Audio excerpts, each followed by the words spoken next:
Over the past 2 years, it seems like every celebrity you could name was flocking to Hollywood's hottest new piece of garbage. Now that Quibi's been here for a few months, it's failing so hard that advertisers are reconsidering their spending. But we didn't need to see Quibi's backslide to understand why the service was destined to fail.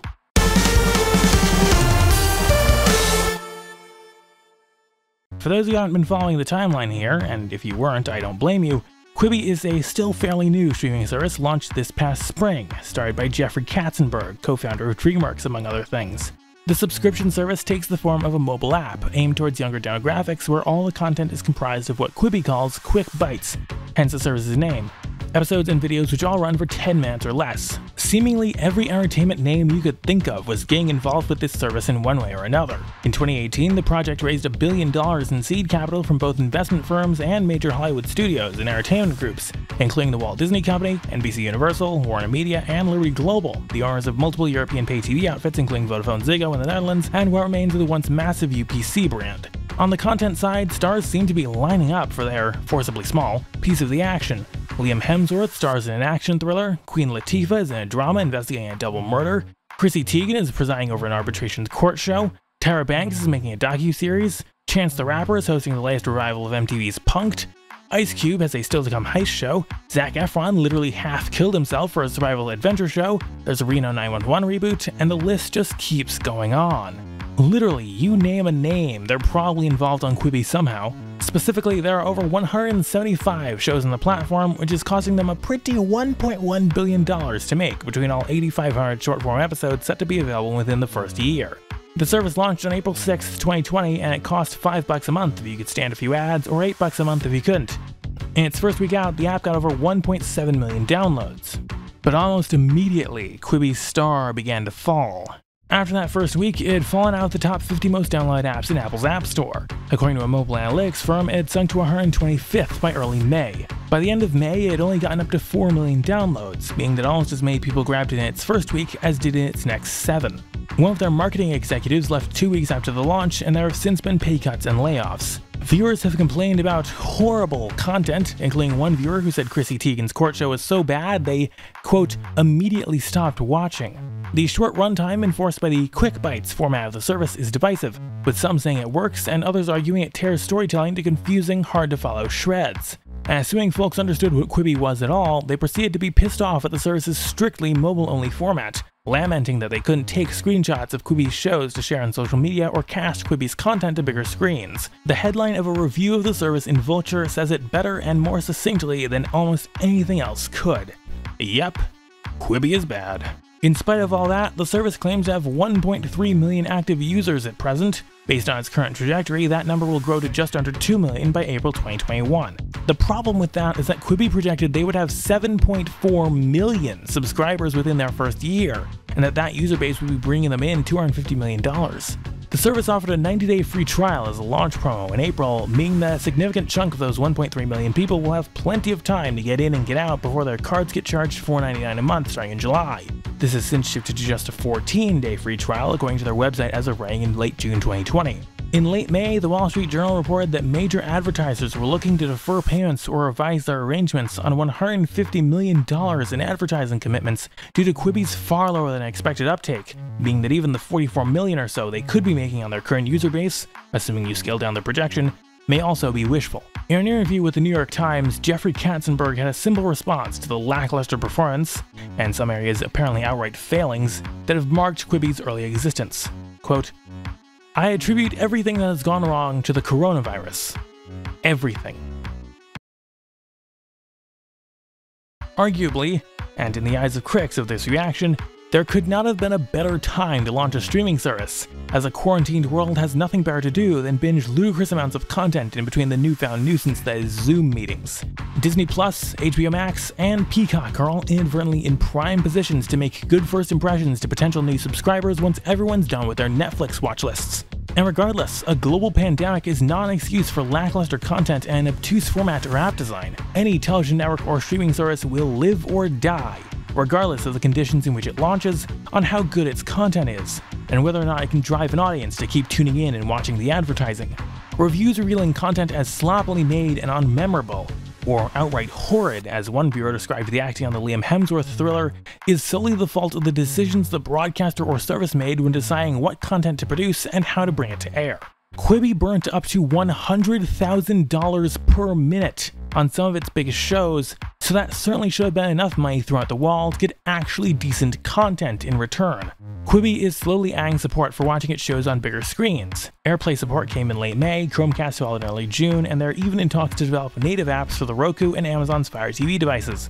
The moves are both a response to viewer demands and a silent admission that their mobile-only streaming strategy is already proving a failure. Katzenberg still insists that Quibi can become a thing, stating during a TV festival held virtually in mid-June, quote, "I'm still optimistic this is gonna work," and claiming that despite its small user base, the platform is making enough money to survive. But with audiences uninterested, content a pricey star-crossed disaster, staff thinning, and advertisers backing out, I have little reason to believe him. Not to mention they've got a lawsuit on their hands for patent infringement and technology theft, which will certainly drain their already hurting coffers. Everybody look.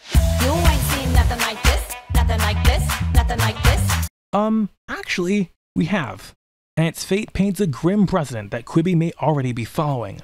At the start of 2014, Verizon acquired the assets of OnQ, a then-planned subscription streaming service developed by Intel of all companies, which aimed to offer bundles of channels that could be purchased in the range of $60 to $100. Think of it as a conceptual predecessor to the likes of Sling TV or YouTube TV, which would popularize basically the exact concept a few years later. In fact, Sling TV launched in February 2015, 13 months after Verizon acquired the OnQ project. Verizon would retool the assets into a mobile-only video streaming service which they launched as Go90 in September 2015. They described the service in PR speak as a mobile-first social entertainment platform for millennials, featuring content from an assortment of producers that viewers could make clips of and share on social media. In addition to third-party content from the likes of Vice, MTV, Discovery, Machinima, and Awesomeness TV, the service also had 35 exclusive original series at launch and planned to bump that up to over 50. The service was free and ad-supported, with the ads being served using technology they had just acquired through their purchase of former internet giant AOL, which by the mid-2010s had become a laughable afterthought. Go90 sputtered out of the gate, and March 2016, 6 months after launch, the service shifted its content strategy to focus on a wider range of content based on what was already working so far, in addition to lessening the service's hyper-focus on mobile exclusivity. Go90 added AirPlay and Chromecast casting capabilities that June, 9 months in, bringing to fruition a possibility floated back at launch. Despite the fact that the service was free, and that there were even plans to offer a version that didn't impact data caps, in possible violation of net neutrality rules at the time, remember those? Go90's first year was largely unsuccessful. The variety of content, which Verizon had already blown $200 million on, was largely attracting viewers in the thousands, though they did have a handful of breakout hits. One such was Guidance, which I'll talk more about in a video coming soon. Make sure you subscribe so you don't miss that. Content partners claimed Go90 was performing far worse than their projections by that point, with one calling it an absolute dud. Despite eventually hiring professionals with experience in media, it was noted that Go90 still largely lacked a clear content and distribution strategy, with Verizon seemingly focused on packing in as much content onto the service as possible over anything else. In May 2016, Verizon's then CEO, Lowell McAdam, admitted in response to these realities that Go90 may have been, quote, a little bit overhyped. As time went on, Verizon continued to spend heavily to keep Go90 afloat, acquiring a stake in Awesomeness TV in April 2016 and investing $180 million into them through a multi-year content deal. Ironically, Jeffrey Katzenberg and DreamWorks were majority owners of Awesomeness TV at the time. Verizon also acquired subscription platform Vessel in October 2016, a Patreon-like service where subscribers can get early access to video creators' newest content. Upon the acquisition, Vessel was shut down and its staff were reassigned to the Go90 project. Verizon even wrangled in the sports arena for the service, including striking a deal with the National Women's Soccer League in April 2017 to stream every game of theirs not airing on TV. But by 2017, it was ever more apparent that Go90 was sinking. Insiders suggested that Verizon was overpaying to expedite their content deals. A redesign of the app was launched that March to improve their content discovery and recommendations, long a lacking sore spot over its then 18-month existence. Repeated technical issues had already led the NWSL to stream several weeks of matches themselves on their website. Questions as to whether the service and its content were compelling enough, which had hung around since the start, continued to linger. and there had long been a nagging sense that the project lacked focus, that it was throwing money at things, trying to accomplish far too much and not establishing a brand in return. It didn't help that the service's operations were being shuffled around different teams, first the former OnQ employees, then the former vessel staff, not to mention the leadership churn. And on top of that, there was some parental deck chair rearrangement as well. In the summer of 2017, Verizon acquired Yahoo and merged it with AOL to create online media subsidiary Oath, now Verizon Media. Go90 was moved into this division, joining the litany of online services past their prime Verizon had been collecting over the previous few years, including both Yahoo and AOL, as well as MapQuest and the then yet to succumb Tumblr.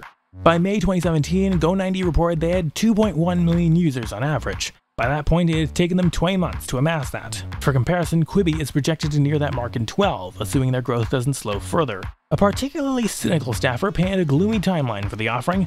They argued that after the service's initial stumbles, Go90 would, quote, slog around for 2 to 3 years and then die when the money ran out. On June 29, 2018, Verizon decided that the money would run out.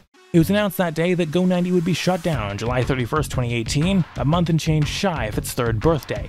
The video outlet was a folly that cost Verizon $1.2 billion, including the price of the OnQ and vessel purchases. Awesomeness TV was, to some extent, another casualty of the Go90 disaster. It was chewed up through the Go90 content deal, which made up 40% of its revenue, with investors sucking up the profits. And when the service shuttered, it was spat out with nowhere else to really go. Contentiousness between the company's three parents. By then, Verizon, Hearst, and Comcast, which acquired DreamWorks through NBC Universal in April 2016, didn't help matters. It was ultimately acquired by Viacom in 2018 for $50 million, a fraction of the $650 million Verizon's investment just 2 years prior evaluated the company at. Tumblr began to syndicate the remains of Go90's content internationally in March 2018, but for the most part, Go90's output quietly faded into obscurity. The demise of Go90 serves as an omen for the potential, and perhaps likely, future of Quibi. Like Go90, Quibi placed its bets on the fact that streaming video on mobile devices is popular, and with billions of smartphones and tablets out there, there's theoretically a market out there to make content for people to watch on their phones. So by that logic, certainly a mobile-focused streaming service could work. The trouble is that a lot of the content being streamed is from the likes of YouTube and TikTok, not to mention social media feeds, where production values are far lower, and automated curation makes feeds more focused on single types of content. And those who stream the likes of Netflix on their phone during their commute, arguably what Quibi is aiming to get a piece of, don't necessarily do that exclusively. Viewers in general tend to prefer watching higher quality, bigger budget content on bigger screens, like the ones in their living room or on their computers. Porting high quality content to a screen where it's not normally viewed is already a challenge. It only mounts further when that content is lackluster. As one production outfit involved with Go90 said to the publication DigiDay on that service's demise, quote, they thought people were going to come to Go90 because they wanted to turn their phones and spend time watching a ton of videos. But you haven't asked if people actually want that. Where's the market research that says this is worth spending hundreds of millions of dollars or $1 billion, all on an experiment? It felt like no one ever did any research. It felt like they were creating a solution for a problem that doesn't exist. While Go90 blew through $1.2 billion over 4.5 years, Quibi has already spent nearly that much on launch content alone, setting the stage for it to potentially become an even bigger, flashier disaster. It's up for debate as to whether Quibi's gimmick of short content in 10 minutes or less is any more defined than Go90's gimmick of sharing heavy entertainment was. Quibi's clearer focus on specific types of content, movies in chunks, short series, and news, may help them avoid at least one pitfall that contributed to the floundering of Go90. Though while they've avoided that pitfall, they've slid into another, overpaying excessively in hopes that sheer monetary might will be enough to attract an audience. While Quibi may not be overpaying through the checkbook, they're certainly overpaying on star power. Perhaps they're hoping for the seemingly endless parade of major names tied to their shows will be enough to attract the desired throngs and turn the service into a license to print money and likely perpetuate the cycle. The question can certainly be raised, however, if not now, then at the autopsy, as to whether many of the stars tied to Quibi series are relevant to the younger demographics the service is going for beyond merely passing awareness. Sure, people know Steven Spielberg and Chrissy Teigen as names, but who exactly knows much more than that, and knows why they're so big? And more importantly, do enough people care about that to immediately jump onto whatever that name is attached to? None of these are guarantees, especially among the youngest sets, but that level of awareness is what Quibi seems to be foolhardily relying on. But given where Quibi was already going, that may not even matter. The prevailing reaction is that not many audiences are enjoying the mediocre content this service has spent so much money to create, and that condemning fact isn't likely to change fast enough for viewers to be able to justify $4.99 subscriptions when the end of their trials come up. And if Quibi is already suffering in the midst of a pandemic, when audiences happen to be best positioned to watch more new content, imagine how much worse they would be faring if the world wasn't ground to a halt, and if normal life was factored in. We'll get to find out, to some extent, in the months to come as the world begins to reopen after weeks and weeks in quarantine. The rush to get to bigger screens is at least laudable as an attempt to respond to users' qualms, but it may prove to be too little too late. It's hard to salvage a botched first impression. The definition of insanity, as the misattributed adage goes, is doing the same thing over and over again and expecting a different result. Given we've already seen the story of an ambitious mobile-exclusive streaming offering go belly up before, I don't have confidence that Quibi throwing an order of magnitude more money and celebrity at the same problem Go90 was trying to tackle 5 years ago will fare all that successfully. Ironically, the producers who were burnt by Go90 were hopeful that Quibi, then known in 2018 as a project under the development name New TV, would be able to crack the nut that Go90 was trying to gnaw at. Perhaps in hindsight, they aren't so confident now. If you like this and want more, make sure you hit subscribe so you don't miss new travels through the world of television every single week. While you're here, check out other commentaries from me, like my recent one on the evolution of MTV, up here or in the description. I'm Benzie Johnson Jr., I'm enthusiastic about television, and I'll see you next time.